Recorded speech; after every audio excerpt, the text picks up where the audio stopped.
everyone, I'm Captain Logan. And I'm Eric. And today Eric made me watch Bram Stoker's Dracula from 1991. As it says on the cover, Bram Stoker's Dracula, a Francis Ford Coppola film. That's right, yeah. Starring Keanu Reeves and Anthony Hopkins and Gary Oldman. This is a movie that I always meant to watch. I just never got around to. Your mistake, sir. I've seen, clearly, yes. I've seen Interview with a Vampire probably 3 times, and I just never got around to this one for whatever reason. And I had always heard hilarious, silly things about Keanu Reeves, and I'd heard good things about Gary Oldman as Dracula, but I didn't really know exactly what I was getting myself into. Yeah. Somehow or rather, I never heard about the weirdness of this movie. I told you going into it, when we first started talking about doing this movie, I said that there were lots of films that are very, evocative and symbolic, and they're not about character and plot, and I don't like those movies, and this is the movie where, I'm a hypocrite. Because it does that and you don't care. Yeah. No, I love it. I love the atmosphere. I love just the way that everything is done. Yeah, I'm conflicted. And of course, the show, we talk about a movie directly after we've seen it. So I just saw this for the first time and now I'm having to talk about it without any chance to digest it or anything. My immediate first reaction to this is I'm conflicted because I don't know that I want to describe it as a style over substance movie. The style is more important than the substance. Yeah. But it's not about nothing. It's not like there's not a logic to the progression of scenes and stuff. It's not just a bunch of stuff that happens. Yeah. Exactly. Well, it is based on a book. Yeah. Well, yeah, but that doesn't mean that if it was presented to us a certain way that you wouldn't need the book in order to appreciate and understand the movie. I do think there's a little bit of that going on.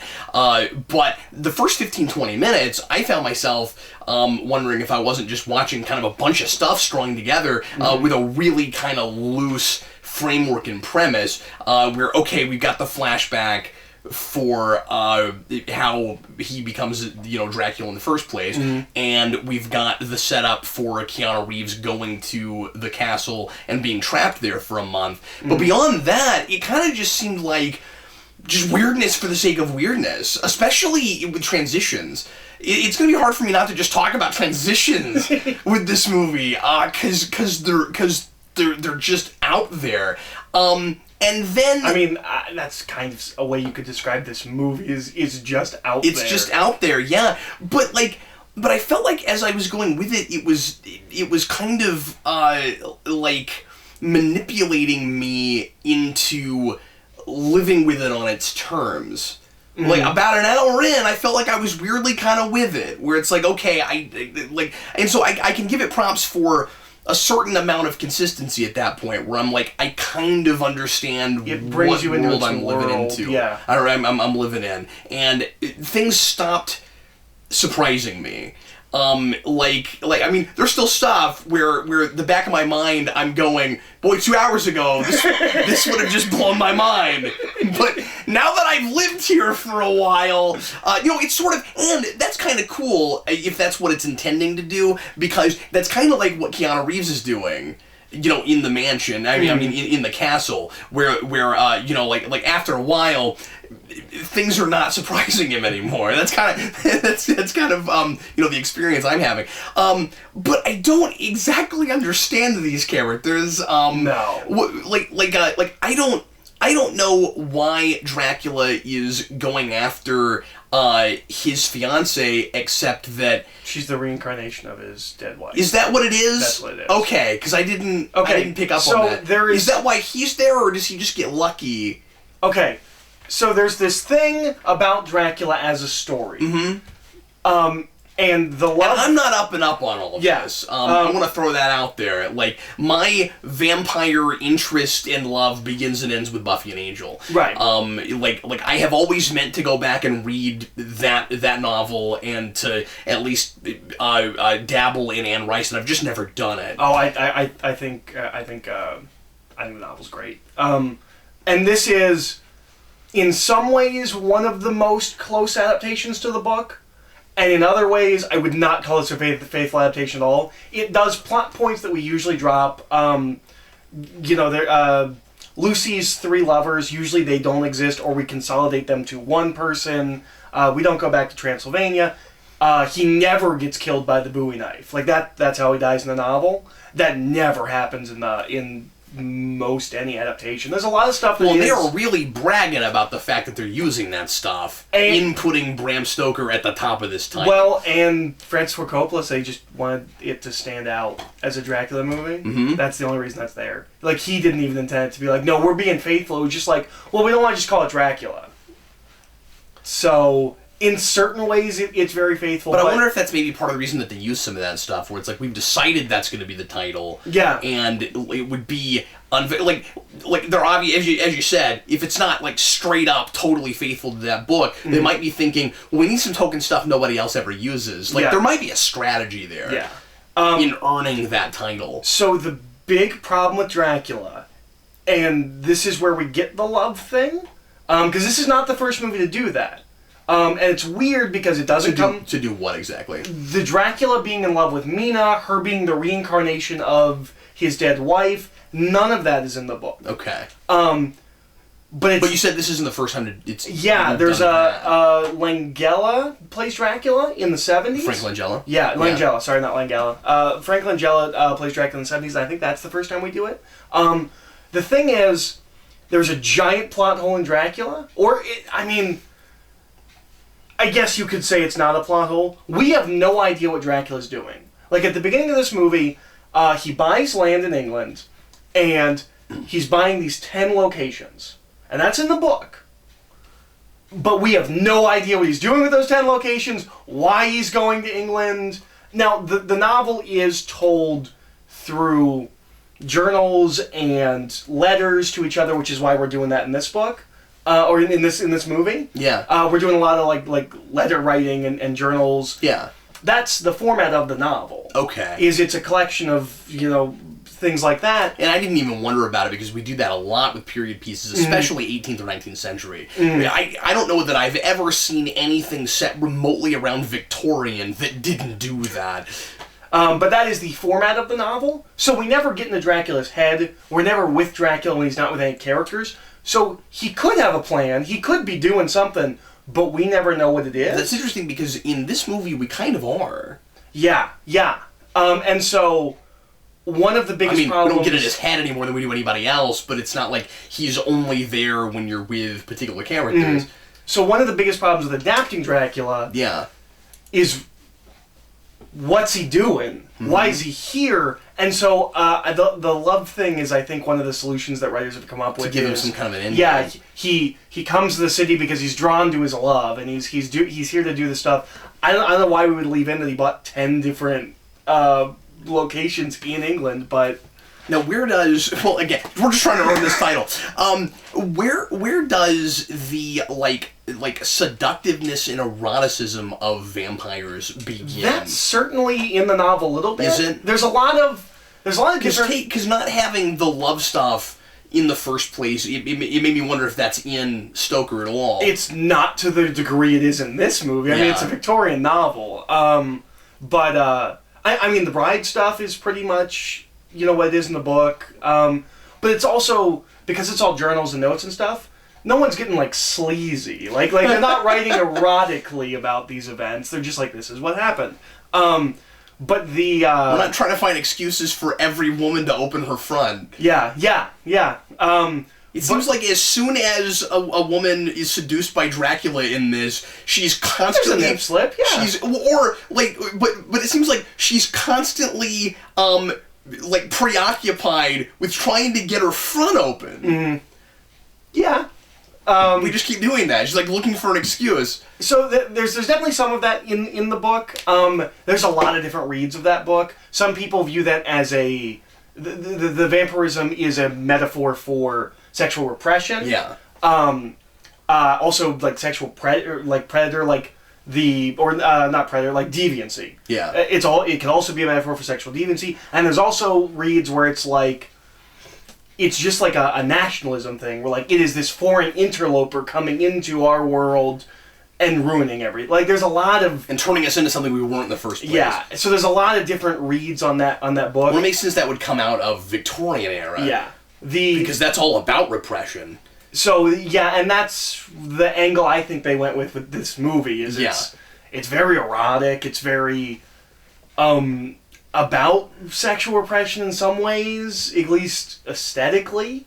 I don't know if I would say it's about it character-wise. Yeah, and it feels a lot more extreme when you put it in the setting. Mm-hmm. Because everyone is formal and we cover up everything, mm-hmm. and there are all these topics you're not even allowed to talk about. Mm-hmm. And suddenly you've got monsters coming in, forcing you to expose everything. Well, and it's also a time of everyone is waiting till marriage unless you're like a prostitute kind of a thing. Because we even get with Lucy in this, there's we right after we see her jump from guy to guy to guy, we get like voiceover narration where it's like Lucy is a pure girl. She just doesn't really. She doesn't keep her mouth shut. Yeah. She'll talk about it. Yeah. But she doesn't do any of the stuff she's talking about. Yeah. Which seems very Victorian. But you can tell that she's curious, and again, I can't get away from this word now. She's repressed, and like wishes she could do things she's not allowed to do, and so like talking about it gets her as close as she can get to. But she's going to be the person that is most going to be like fascinated by what a vampire would give her until she realizes what that's really about. And Mina's more uptight. There's I don't know, it's weird because the pictures that were shown in that book that she drops look more like the Kama Sutra drawings, or at least how I've always seen Kama Sutra drawings. I've never actually read the book myself. But it says it's Arabian Nights. Oh, weird. I never thought of Arabian Nights as like erotic fiction, but I've also never read Arabian Nights, so maybe it is. Well, and I would assume that was a volume that was put together during that period for those people, maybe, because, like, the pictures we saw, like, wasn't everybody fully clothed? No. Because I didn't get a good look at it. Oh, no, there's, like, distinct, like, penetration that you're seeing. Oh, really? Okay. Oh, yeah. Right.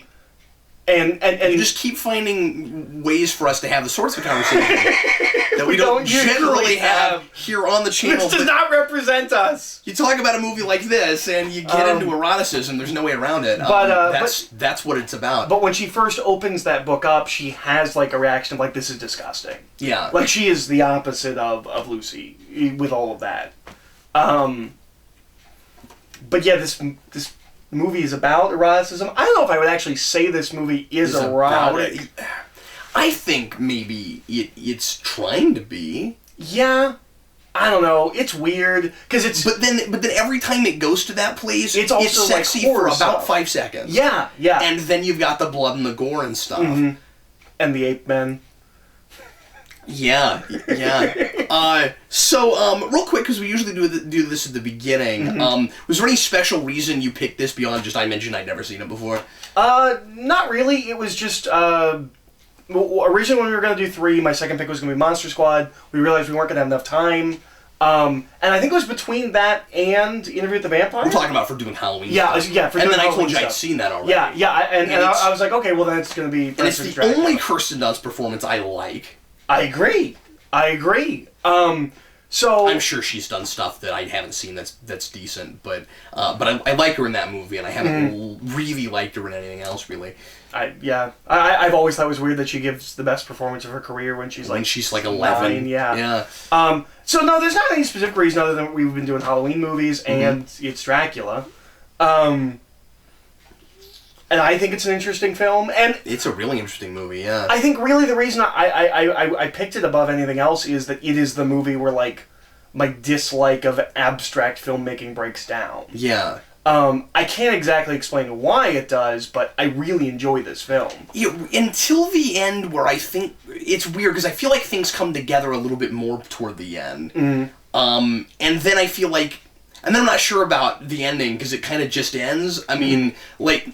Well, sort of. I guess the What is tomorrow like? at the end of this movie. That's what I'm thinking. Yeah, because I mean, it's okay. It's not fair to say it just ends because this should end with okay, Dracula dies. But I guess I wanted aftermath.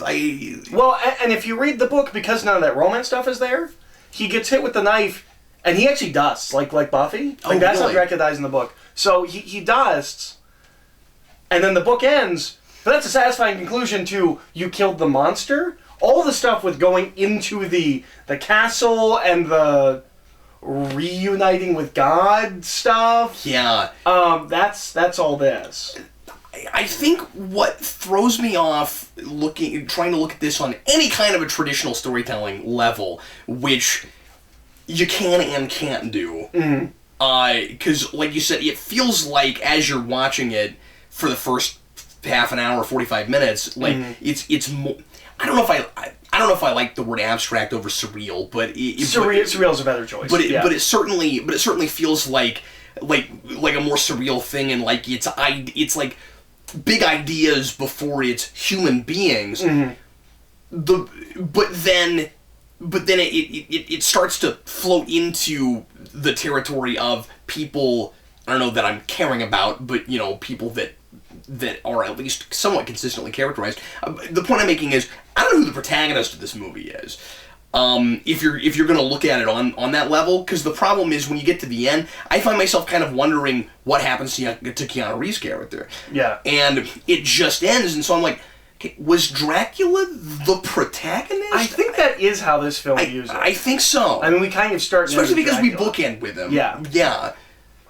So I guess that's what it is, but then the problem is it feels like you're looking at things through Keanu Reeves' eyes because you need a human being, but then... But Keanu Reeves also isn't there for the entire middle act of the movie. Exactly, yeah. And so once we go back to him, I start to forget that he hasn't been there. And I mean, that could be a criticism lobbied at the novel. I don't think the novel has a distinct main character, but ever since I haven't read that, I mean, I would look at this just as a piece as much as I could. Yeah.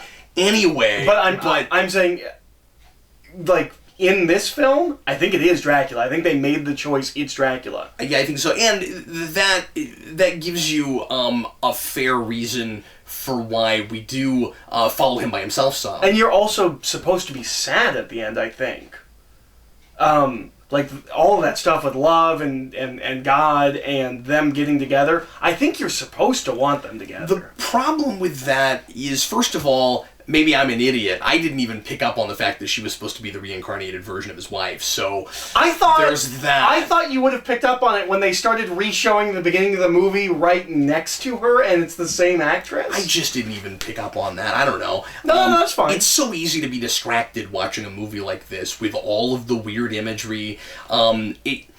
I am notorious for this. My wife will tell you this. I do not pick up on plot things the first time I watch a thing, especially if it's a movie that has a lot of ideas, and especially if there's a lot of symbolism and stuff. I tend to pick up on the thematic and the and just like the driving character forces before I pick up on what's going on. Plot is always third in my mind, and obviously plot is important. You need character plus plot equals story. But when you and I certainly don't mean to say that that theme is first. I don't think you should even start with theme when you're writing a thing. It is in this, certainly, but it's that kind of thing. I mean, it plays by a different set of rules.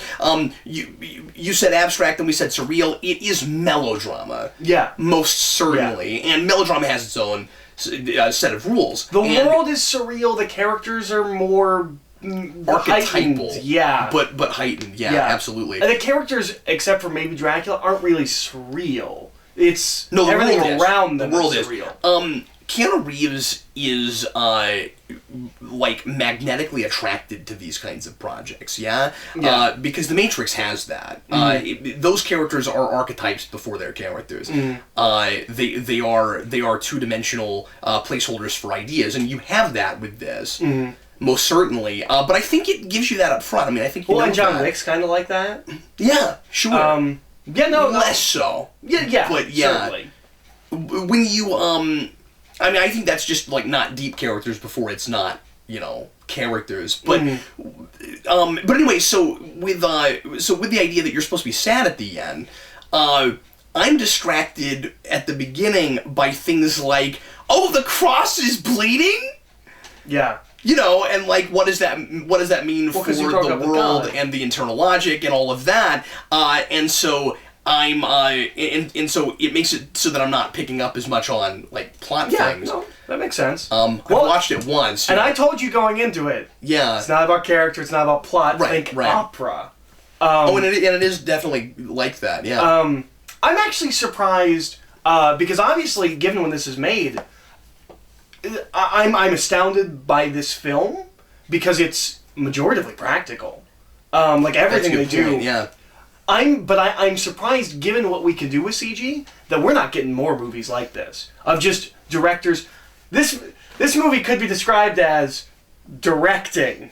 That's great. Sure. But he's just seeing what he can do with a camera. Yeah, and we're cutting to like different ways of doing it. Like there's that bit where it's the stock for the old school footage. Like we just shoot a scene like we shot like it was shot in like 1903. It's not through anyone's lens. Yeah, we don't know why we're looking at that. It's not like Days of Future Past where you see the guy with the camera and you're going in and out. Yeah, it's shot like that. If you've seen Days of Future Past, it's shot like that. You know why it's there? Yeah, it's shot on like a not reel to reel, but yeah, whatever those old ones are, and there's no sound. It's an old film camera. Yeah. The only thing I can gather, and this doesn't explain it in the scene. Because it's not like there's a person there, and if there is, why are they specifically aiming their camera at the people we care about? The only thing I can figure is that we are in a movie theater at one point. Yeah. And we see a period movie. And he talks about movies as science, and she's like, well, I don't know if I'd call it science. He's like, well, but it is. Maybe something there. Yeah, I don't know. And I'm not sure what we're doing with film in this except, like, reflections. Like... Well, and it looks like if we're to view that one scene as in-universe, like someone is filming him, that means that even though he doesn't appear in mirrors, he gets picked up on cameras, something like that. I don't know. I'm not sure right off what we're doing there, if there's any kind of, thematic significance or anything to that. There may be. I would just need some time with it. One of the big things that I've always thought was interesting with the Van Helsing character, who's played by Anthony Hopkins, who's wonderful. Yeah.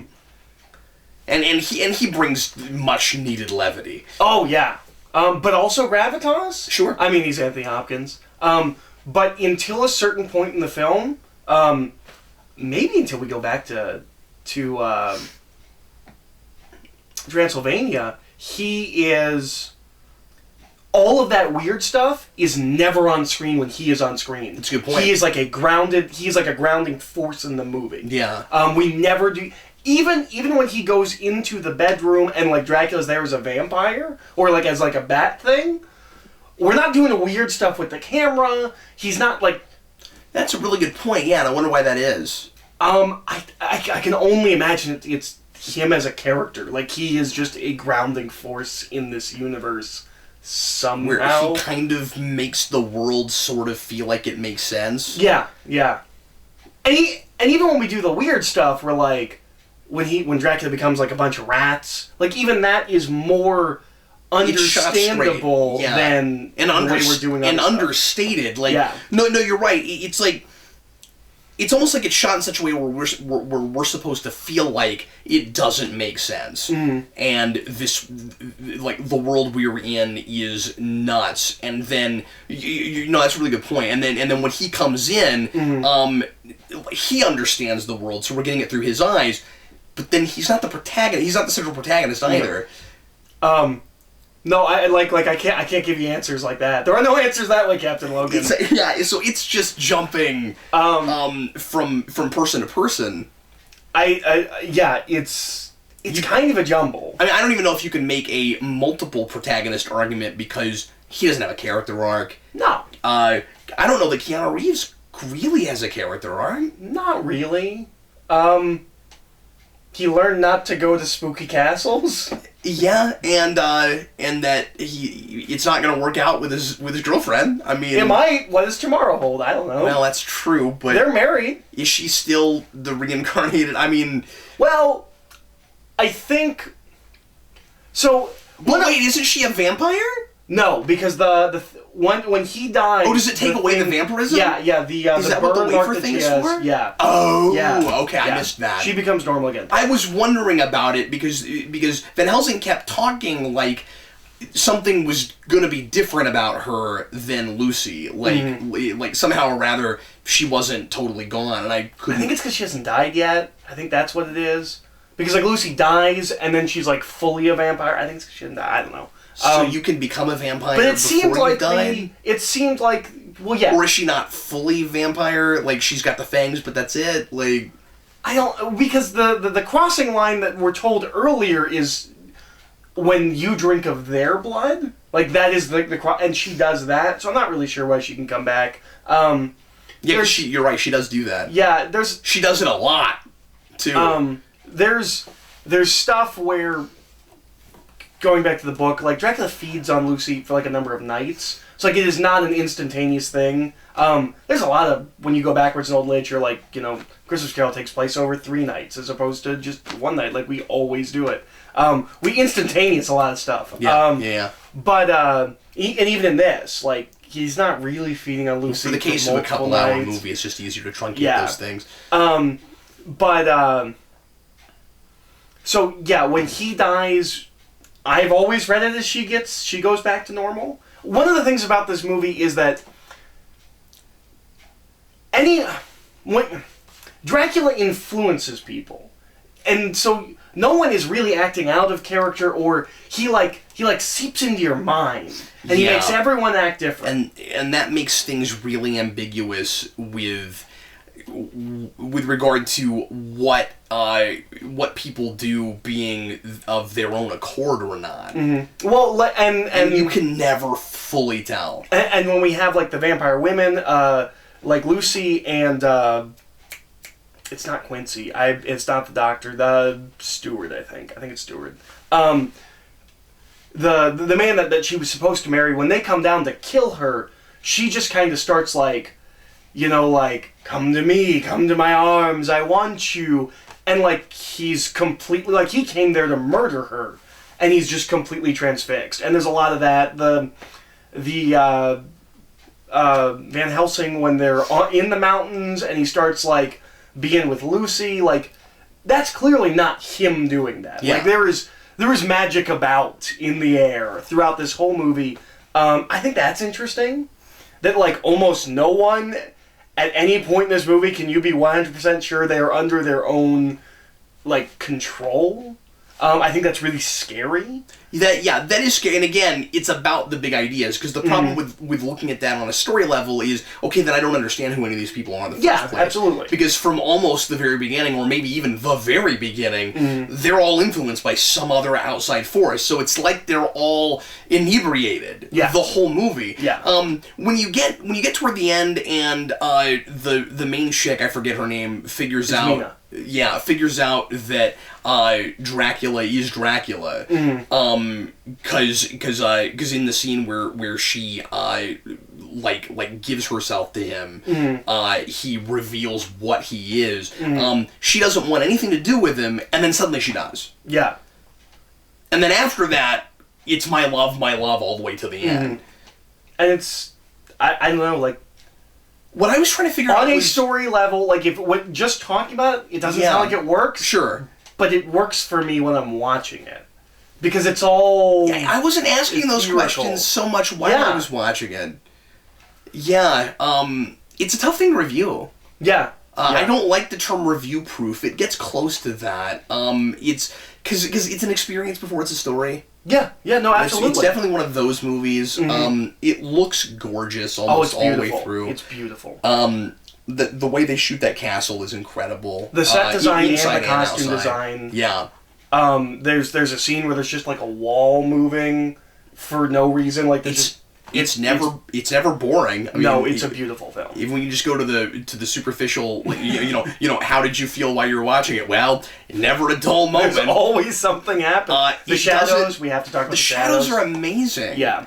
There is some actor doing shadow work that deserves a new Oscar for shadow work. Well, because what's interesting about it is when you've got Gary Oldman in a scene. Mm-hmm. I picked up on this early on, and like the first time I noticed his shadows are doing things he's not doing. Yeah. I'm like, okay, so that means that there's another actor giving a performance right now. Mm-hmm. And if you start to think about that, there's a really cool performance going on that he's not giving. Or it's digital and he goes back and does it later and they add it in. It sure doesn't look that well, because here's the thing. And maybe sometimes it is, but I'm telling you, at least the first time we see it, the way the camera moves, like, I could be wrong. It could be digitally imposed. 91, I don't know. I doubt it. And it wouldn't even necessarily have to be digital. There are analog ways to do that. Yeah. You can just superimpose it. But I don't know that they would feel the need to go that far, where it's like, oh, the shadow must be performed by the same actor. Mm. I think there's somebody else just behind the camera doing that. Well, and what's interesting and what's impressive about it from a film shooting standpoint is that we've got Keanu Reeves' shadow. Like, they're lighting it so there is a shadow, but somehow it's not Gary Oldman's shadow.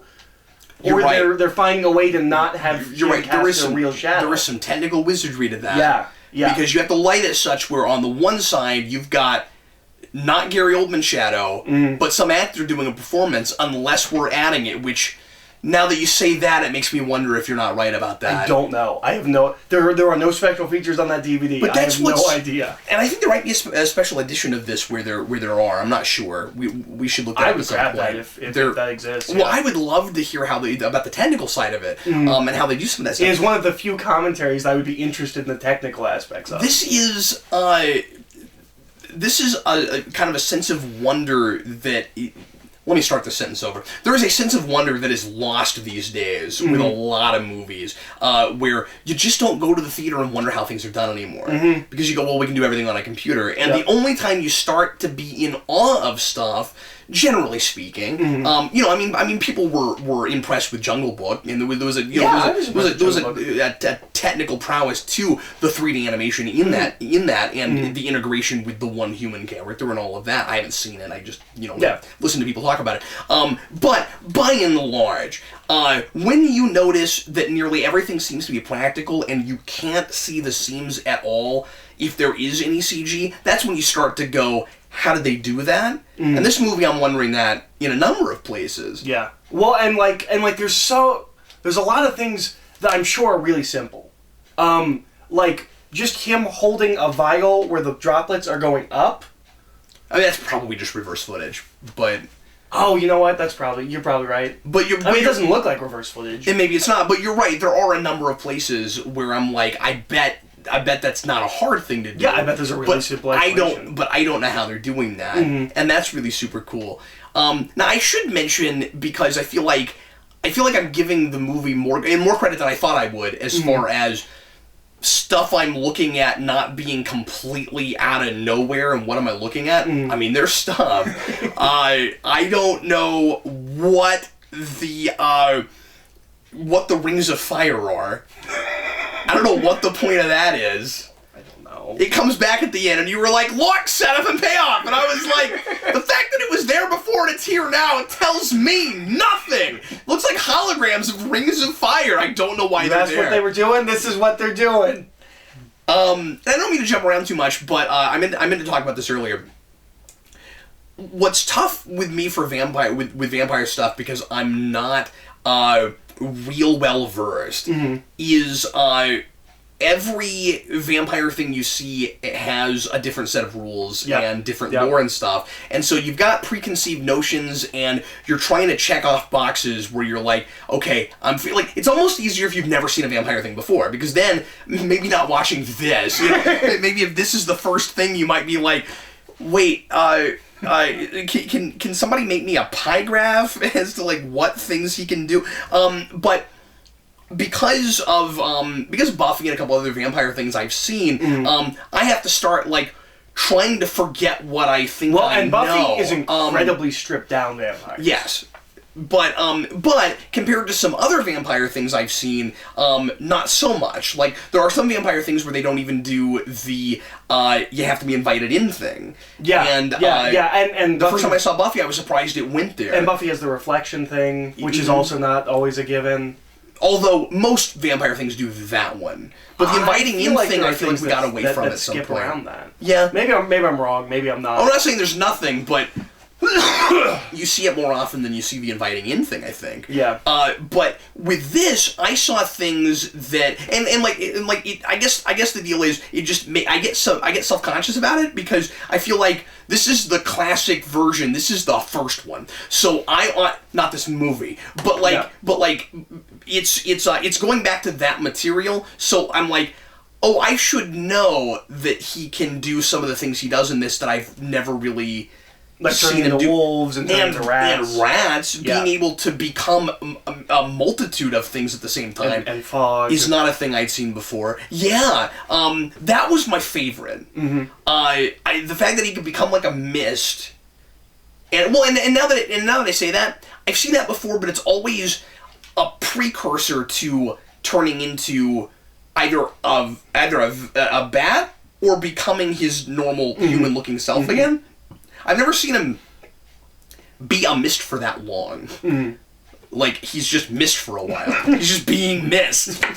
But anyway, so like, it took me a while to get my to get my rules straight, like what he's able to do. And I don't think that the movie communicates what his weaknesses are real well.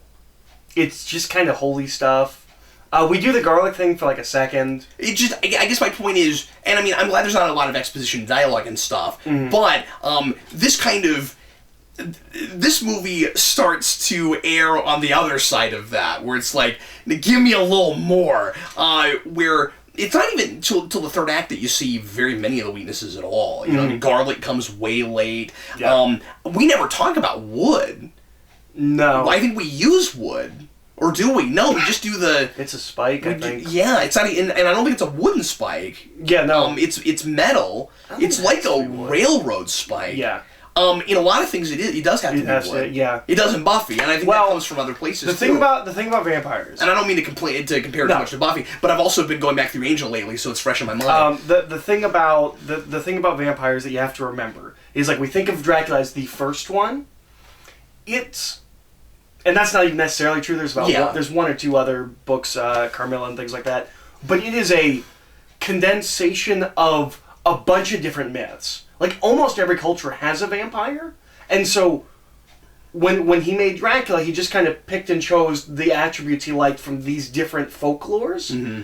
And then as we've moved forward, we've kept some of those, we've gotten rid of some of those. We keep doing what he did in the first place. Well, but we'll like subtract some from him. Somebody will look at some other kind of folklore, like, well, I'm going to add that to my vampires, and so it's always in flux. It's almost like Superman's powers. Yeah. There is the general set that you know, and we subtract and add from there.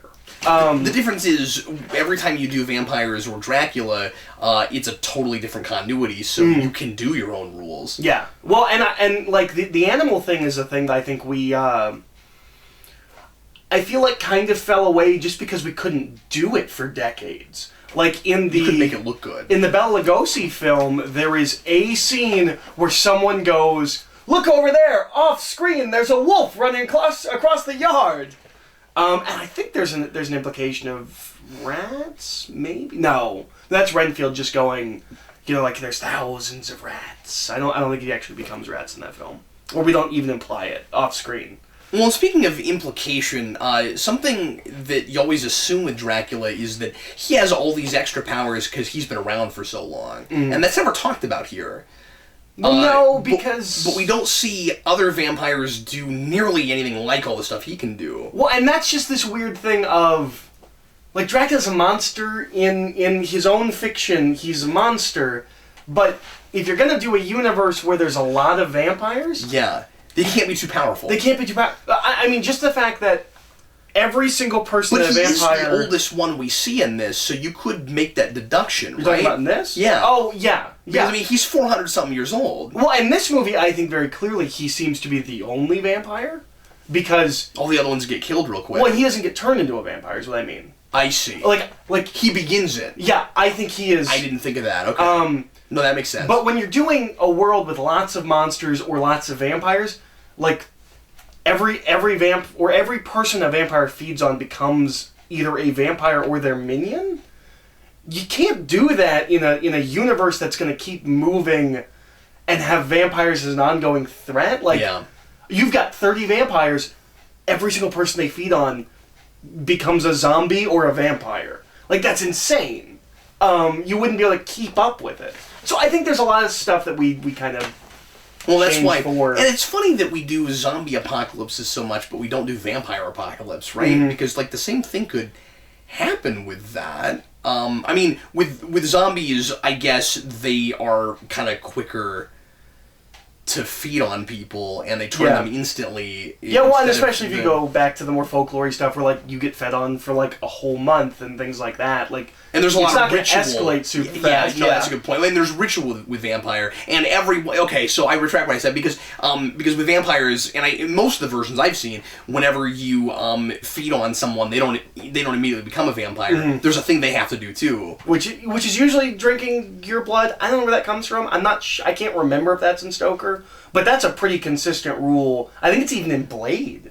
Yeah. I think to become a vampire, you have to then drink their blood. Mm-hmm. That's a pretty consistent vampire thing in film. Well, and I think part of the reason we've continued with that is because of the sexual metaphor. Mm-hmm. Because it's again conversations we didn't used to have on this channel as often, but but exchange of fluids. Yeah, yeah. Well, and I mean that's very clearly something they're doing in Buffy and things like that. And there is an inherent. I mean, it's in an Interview with the Vampire as well, which is the beginning of the vampire as protagonist. We're not really doing that before that novel hits. Mm-hmm. He's always a monster, and then we kind of start with the sympathetic vampire. But I think I was going somewhere with but the vampire is always a very erotic character. Like Twilight's awful, but it's not. So like the idea that a vampire's in love is not super off the mark. It's awful because of the way it waters all down. And the way it's made and written and everything, but right. But like that inherent concept is kind of there, at least from Stoker, is that there is this sexual, like you're drawn to, almost like heightened pheromones. Yeah. Like where you're just drawn to them, you're easily manipulated by them. And I mean that's kind of what this whole movie is. Well, and one of the things that always interested me about the metaphor there is we are like kind of primally driven to procreate. Mm-hmm. And you have that with vampires, but in reverse. And where, like, you're duped into thinking that you're not procreating, but that you are doing a really, primitive, carnal thing that gives you eternal life. But what you're actually doing is killing yourself and replacing yourself with a monster. Mm. So it's like this perverse, anti-nature thing. Well, but that's a Buffy thing. Or at least that's the first place I've seen it. Yeah. It's always like you're replaced with a demon. I mean, that's not how it is in this movie. Well, that's not common vampire. No. I get that. The literal taking your soul away. But I'm not looking at Buffy too much when I say that because you're still turned into something else in the sense that that the price is too high. Like the way you have to pay for it is you turn into an animal. You can't control yourself. You have to go feed all the time. Your humanity doesn't matter. So whether you have a soul or not is kind of not important. Yeah. There's a line in this that I really like. I mean, it's worse if you do physically, if you do have a soul. Yeah. Because then you're just feeling guilty all the time for this thing you're having to do. And that's a thing that's different from vampire thing to vampire thing, whether or not you can feed on blood that's not human. Yeah. I wrote a vampire story once, and I had to figure out whether or not I was going to have a vampire that could feed on animals. Mm-hmm. Which is a thing that and I touch on Interview with the Vampire. And I elected not. Yeah, they talk about it there. Yeah. And I elected not to because it just made it more dramatic not to do that. Yeah. There's a line I really like that Mina says to Dracula when they're finally like together, where she says, "Take me away from all of this death." Yeah. And I think that's a really interesting character trait. I mean, is it that she's not understanding what exactly it is? Well, I like the idea of like seeing a world where everyone dies and like get me away from that. Yeah. I don't know if that's the context that's actually in the movie, but I like it as a line, the vampire thing. But inherently, she can't understand it because if you become a vampire, you must now be around death all the time. You have to create it to survive. Although that is the thing, obviously, I'm taking from other vampire things because we don't really talk about the bloodlust in this. No, now I mean, he's certainly feeding on people, but it's not. But we don't talk about it as a curse. Yeah. Until the very, very end when he's like... We don't really talk about what vampirism does to everybody else, is the thing. So much. I mean, Lucy becomes... She starts feeding on children. Yeah, that's true. Well, so it's just there, but we're not talking about it. She's not dealing with it or anything. We're not dealing with it or anything. That's why I have a hard time not... And again, it's hard not to just bring things... bring what you already know from other things to this. Mm-hmm. But, like, I just immediately accepted her as a different creature now. Mm-hmm. And, of course, she's entirely different. Yeah. When she's that happens. Now a monster. She's... Yeah. And, I mean, they talk about that a little bit. Yeah. Because Van Helsing goes with the crew and they have to... because he understands, no one else understands, but he understands. He's like, that's not the person. Just kill her. Just, yeah. I love that he gives it. He is. I love that he gives it to her husband, or the man that was supposed to be her husband. He has to be the one for some reason that drives the stake into the heart. And we do the head cutting off thing, which isn't a thing we do a lot in that we usually don't do in vampire stuff. Because again, even Buffy does that.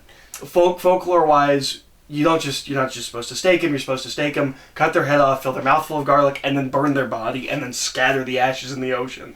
That's how you make sure a vampire's not coming back. Yeah. Except for Dracula, he'd finally come back, I'm sure. And then it seems like in a lot of later things, we kind of make them easier to kill. Yeah, we shorthand it. Mm-hmm. Where, like, it's not that you have to do all that stuff, it's that any one of those things will do the job. Except for, usually garlic doesn't kill them. No, and crosses don't kill them. Yeah. Yeah, that's... we shorthand everything, like the fact that they can't cross flowing water without being in their coffin. That's the thing we get rid of often. Even the sleeping in coffins thing, we don't always do. Yeah. In caskets. Yeah, Angel sleeps in bed. I hate that stereotype. Yeah. No, Van Helsing is hysterical. When he's just matter of fact about everything. Yeah. Mm-hmm. And he's kind of like he's not heartless, but he kind of acts like he is. Mm-hmm.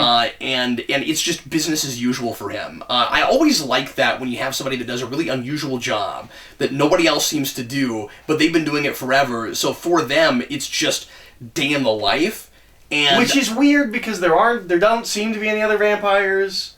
Like, he doesn't seem to have ever done this before. He's just really fascinated by it. Okay, but perhaps he's dealt with other things like it. That's true. Yeah, he seems to be just kind of a general, demonic, hunter. We go to exorcism territory in this, which is not a common thing that we do with vampires. I think that's really interesting. I just think it's interesting that he does it because he's a man of science.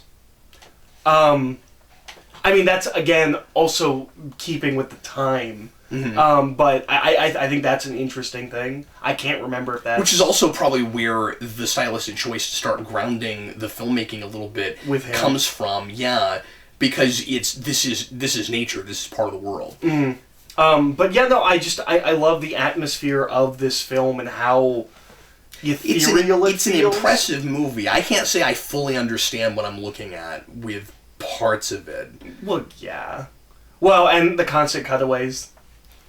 Or transition maybes? I have not seen a lot of... Oh, and some of the dissolves are funny. I mean, like, I forget what scene it was, what the context was, but where we do, like, the Looney Tunes black hole thing? I just couldn't believe we did that! So what is this, Star Wars? What are we doing? Even Star Wars didn't do that one! No, they just do wipes. Well, but sometimes they'll do cutesy wipes. Like, they do different kinds of wipes. Yeah. But that one, I was like, what are we doing? So yeah, some of those get really funny. But, I was going to say something, I can't remember what it was. But anyway. It was something about something. Well, yeah. So are you, do you have a flip on your side? I know what I was going to say. Oh, okay. Excuse me. I haven't seen a lot of Coppola. I've seen The Godfather. Maybe Okay, I have seen that. Okay. This felt like Coppola riffing on Kubrick to me. Oh, that's interesting.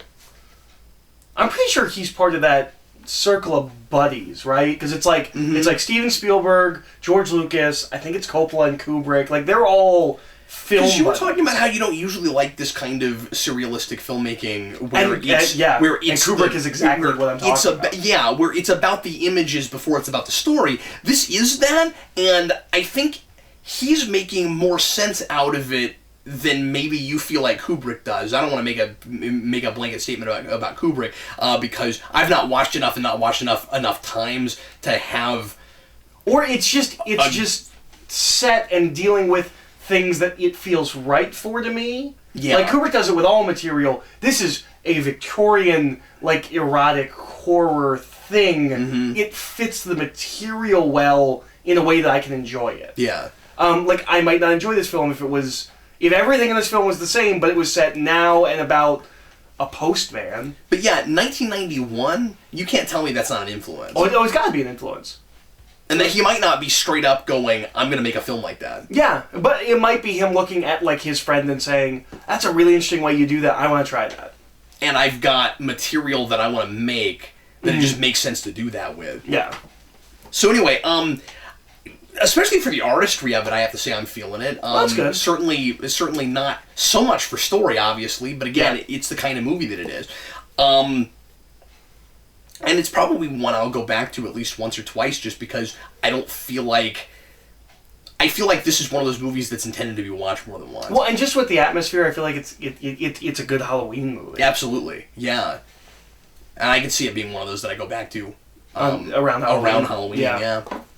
Well, thanks for watching, folks. We sure appreciate it. And we'll see you again sometime in the near future with another He Made Me Watch. I'm going to make you watch something next time, Eric. Yeah. You don't know what yet. I think. But we'll find out. I might know, but we'll find out. Anyway, thanks for watching, folks. We'll see you next time. I'm Captain Logan. I'm Eric.